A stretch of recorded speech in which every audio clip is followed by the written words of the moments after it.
अपने सेंटर पर खड़ा हूँ जहाँ से हम कोरोना मरीजों को ऑक्सीजन थेरेपी के लिए जो है वो गैस फराहम करते हैं।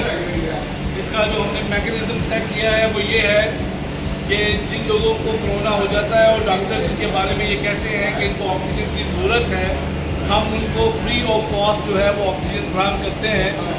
और इसमें मैं आपको ये बताता चलूँ कि ये सिलेंडर इस वक्त मार्केट के अंदर बहुत शॉर्ट है, अस्पताल भर चुके हैं और लोगों के लिए जो है वो बेड मुयसर नहीं है। तो हमने ये 30,000 से 40,000 रुपये का एक सिलेंडर एक मरीज़ को जो है वो फ्री देते हैं।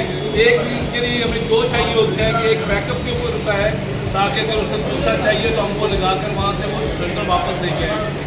ये सब कुछ फ्री ऑफ कॉस्ट है, लोग हमें रब्ता करते हैं और हम रोज़ाना की बुनियाद के ऊपर जो है वो 12 से 14 लोगों को सिलेंडर इस वक्त दे रहे हैं। इस वक्त हमारे पास कुल कैपेसिटी जो सिलेंडर्स की है वो 120 है और हम कोशिश कर रहे हैं कि शहर लाहौर के अंदर हमें मज़ीद जो है वो सिलेंडर मिल जाए और हम लोगों की खिदमत कर सकें। मैं यहाँ ये पैगाम देना चाहूँगा कि आइए शहर लाहौर के मुहैया अफराद आगे बढ़े और मिलकर इस वबा का मुकाबला करें। और जो लोग जो मुस्तक हैं, जो गरीब हैं या जो कोरोना से मुतासिर हैं उनको गैस फराहम नहीं की जा सकती, मेरे साथ मिलकर हम सब मिलकर इस गैस को उन मरीजों को फराहम करने की कोशिश के अंदर शामिल हो जाएं।